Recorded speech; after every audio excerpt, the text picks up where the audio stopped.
Great. Is everyone fired up and ready to go? Yeah! All right. So, assuming this clicker works, yes, how about that? We're going to talk about grand challenges and a couple of other things that the office that I work for, the Office of Science and Technology Policy, is working on. So I'm going to give a very quick overview of some of the projects that my team and I are working on.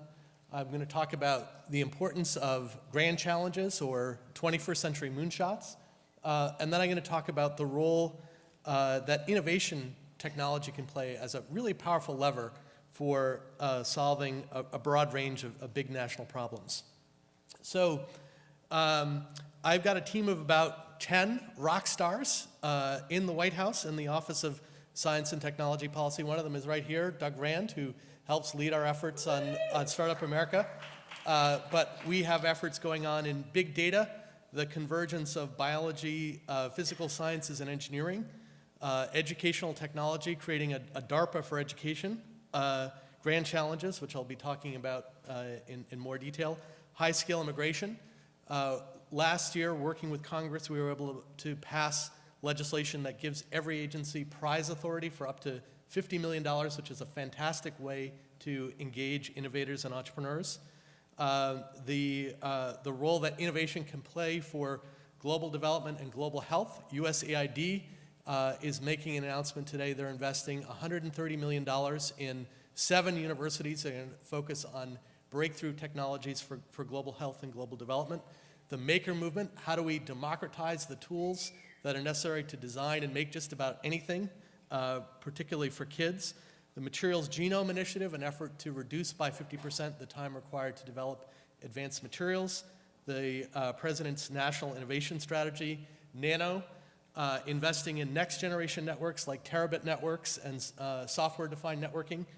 A great program that Anisha's successor, Todd Park, is leading called the Presidential Innovation Fellows, where he's bringing entrepreneurs into the federal government to execute on fantastic lean startup ideas for a government that works better and costs less. Some great public-private partnerships, and I'm going to be talking about one fantastic example of that. Investments in robotics and cyber-physical systems. So we have on our staff the guy who developed the flying nano quadrotors that played the James Bond theme at TED. So only OSTP staffer to have several million hits on YouTube. Startup America, a huge number of efforts in science, technology, engineering, and math, including one that was really at the centerpiece of the president's re-election campaign, which is an effort to prepare and recruit 100,000 high-quality math and science teachers over the next 10 years. And as it says, your idea here. So we are pitchable. So if you have other ideas for things we should be working on, we're all ears, and we look forward to getting email from all 200 of you. So since this is an effort that is supported by the Startup America Partnership, I would be remiss if I didn't start off by talking about some of the things that we're doing to promote high-growth entrepreneurship, and really falls into 3 categories. One is things that the administration can do in the absence of new legislation. So, for example, the National Science Foundation has created a great program called I-Corps that is helping to commercialize federally funded research at our universities. There's what the Congress can do, and the administration proposed a Startup America legislative agenda, and with the help of Steve Case and many others, we were able to get bipartisan support for legislation that provides a legal framework for equity-based crowdfunding, increases the size of mini public offerings from 5 million to 50 million, and creates an IPO on-ramp to deal with the high cost of going public. And then the Startup America Partnership, which Steve Case helped to lead, and that is a growing coalition of big companies, entrepreneurs, regions, civic entrepreneurs at the state and regional level who are working to improve the entrepreneurial ecosystem in over 30 states, and this has had a huge impact. So we're very excited about what we've accomplished in the first couple years, but there's more work to do and we look forward to working with this community to continue to make progress. So next I'm going to talk about grand challenges, and the iconic grand challenge is obviously President Kennedy's decision to put a man on the moon by the end of the decade. More recently, the federal government committed to sequence the entire human genome, and what you see is that the first one cost $100 million, and it's now $7,000, rapidly heading towards $1,000. People are talking about being able to sequence a human genome on something the size of a USB stick in under half an hour. And you can see that the cost has been declining by a factor of 10 and kicking Moore's Law's ass. So Moore's Law is just poking along at, doubling in performance every 12 to 18 months. The cost of genome sequencing has been falling by a factor of 10. So those are two good examples. But the private sector has been getting into the act as well. So Google, by recruiting the team that won a DARPA Grand Challenge on self-driving cars, has been making a lot of progress on a self-driving car that could dramatically reduce the fatalities from auto accidents. IBM has been driving advances in AI by beating Garry Kasparov at chess and Ken Jennings at Jeopardy, and now demonstrating the commercial applications of natural language question answering. Qualcomm is supporting a large incentive prize for a tricorder for all your Star Trek fans. Elon Musk, the CEO of SpaceX, has said that humanity should become a multiplanetary species, and he says, I want to die on Mars, but not on impact. And Pronutria, a small venture-backed startup in Massachusetts, has an idea for increasing the productivity of the production of protein by a factor of 10 in terms of output per square acre. Does anyone know in the audience what the typical rate of agricultural productivity is per year? 2 to 3%. So that's why a 10x factor would be, as Vice President Biden likes to say, a big deal. So what are the attributes of a grand challenge? First of all, it has to be something that's going to have a big impact in areas of national and global priority. It has to be ambitious yet achievable. So if I said my grand challenge was immortality and the end of scarcity, that certainly does well on the ambition criteria, not so well on the achievable category. It has to be compelling, and it has to capture the public imagination. So if I said my grand challenge is the efficient programming of many core processors, that's an important technical goal, but it's not something that is going to get people jazzed in the same way that the moonshot did. Because I work for the Office of Science and Technology Policy, I'm interested in those grand challenges that harness innovation and help drive advances in science and technology. So as President Kennedy said, by defining our goal more clearly, by making it seem more manageable and less remote, we can help all peoples to see it, to draw hope from it, and to move irresistibly towards it. So I really think that these grand challenges, these big, hairy, audacious goals, can help serve as a North Star. And as our former DARPA director, Regina Dugan, used to like to say, what would you attempt to do if you knew you could not fail? So our next steps on grand challenges, what we'd like to see is a growing number of individuals and organizations are involved in the identification and pursuit of a grand challenge, and this could include government agencies, the private sector, research universities, philanthropists like the ones that are participating in the Giving Pledge, and that grand challenges become a much more prominent part of America's popular culture and our conversations about the future.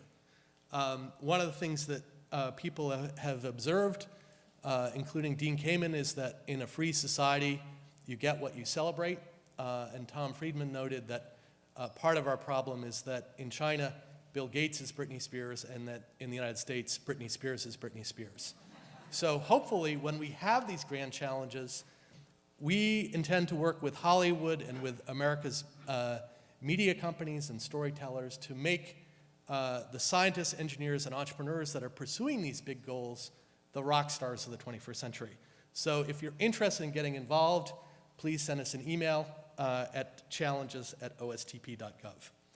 And I wanted to wrap up by, first of all, briefly telling you about how different people might get involved in this effort. So foundations and donors could organize their philanthropic giving around grand challenges in the same way that Bill Gates has identified a series of grand challenges in global health. There are some universities that are thinking about organizing their next multi-billion-dollar capital campaign around a grand challenge. Companies could identify a grand challenge that they want to get involved in supporting in the same way that Google did around the self-driving car, or Qualcomm is supporting the Tricorder Prize. Angel and venture and impact investors could back startups that are pursuing a grand challenge like this 10x improvement in our ability to feed the world. And as I said, media companies could help tell the stories of the entrepreneurs that are pursuing these grand challenges.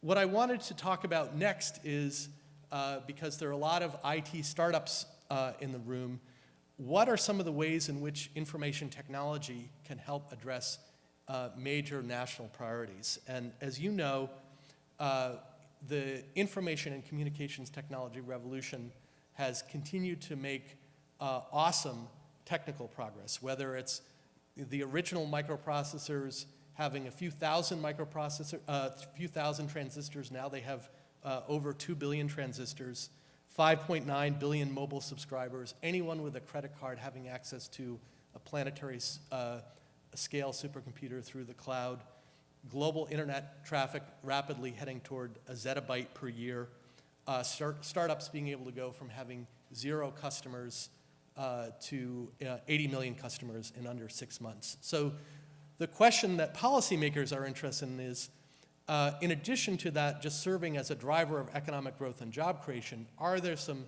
specific national problems that IT could help address? And let me give you a couple of examples. One is, if you go to Beverly Hills, there are 199 age-appropriate books per household, and there are 0.4 in Watts. So by the time kids get to kindergarten, there are already large differences in vocabulary size and school readiness that persist, and in some cases are predictive of whether kids are going to drop out of school or not. So could we use new technologies to help reduce the huge gap in school readiness between rich and poor kids? Could we develop educational software that is as effective as a personal tutor? Could we develop a game so that if a kid, an aspiring entrepreneur, successfully gets to level 60, they're more likely to get equity-based crowdfunding because of their improved ability to start and manage a business? How could we have more online organizing for offline activism? So think about Kaboom, which is now, as opposed to trying to go around and build playgrounds, is creating the detailed playbooks that allow communities to organize around this issue. Could we use social media to develop things that are 5 to 10 times more effective as a traditional public service announcement for things like smoking cessation, diet and exercise, savings, and residential energy efficiency? There's a DARPA program called Educational Dominance. You can tell it's from the Defense Department because there would be no Department of Education program called Educational Dominance, that in 4 months is taking new Navy recruits, teaching them how to be IT systems administrators, and they are outperforming people who've been with the Navy for 10 years. So can we scale that type of technology to dramatically increase the skills, particularly for non-college educated workers? So those are a couple of the examples of ways in which I think that emerging information and communications technologies could help address big national problems. And some of the advantages that I think IT can bring to the table is the ability to reach millions of people at very low marginal cost. So Sebastian Thrun, who is one of the Stanford professors who is a pioneer in the area of these massively online open courses, developed an AI course that 150,000 people signed up for, reported a marginal cost of $1 per student. So that is very different from a traditional social service. So the way the government is used to thinking about things is, if I have some program that I'm trying to deliver and it costs, $5,000 for every person that I'm trying to reach, and I want to reach a million people, then it's going to cost me $5 billion. With IT, there may be a large fixed cost in developing the application or the software or the online content, but then the marginal cost of making it available to more people is very low. By instrumenting the online environment, we then have the ability to drive what Hal Varian, the chief economist at Google, calls computer kaizen. That is, rapid and continuous improvement by doing things like low-cost experimentation so that online services get better the more people use them. The ability to create more personalized and adaptive services. Anytime, anywhere access. Integrating IT and sensors so that you're taking advantage of the Internet of Things. Behavior change. So there's a social enterprise called Zamzi that has figured out how to increase the physical activity by teenagers, the equivalent of an extra marathon per month. So those are a couple of the ways in which I think a couple of the assets of information and communications technologies that can be brought to bear to solve these national problems. And so the question is, how do we realize the potential? And one which we're doing is trying to expand the capacity of agencies that have a social mission to foster education, like ARPA education, and then improve our ability to launch and sustain high-impact multi-sector collaborations. So that really requires figuring out what's the goal, how will we know if we're successful, and what is the incentive of different people involved in this partnership to participate. So thanks for the opportunity to talk. Enjoy the rest of the day, and stay in touch, and give us some great ideas so that we will, as Winston Churchill used to say, deserve victory. Thank you very much.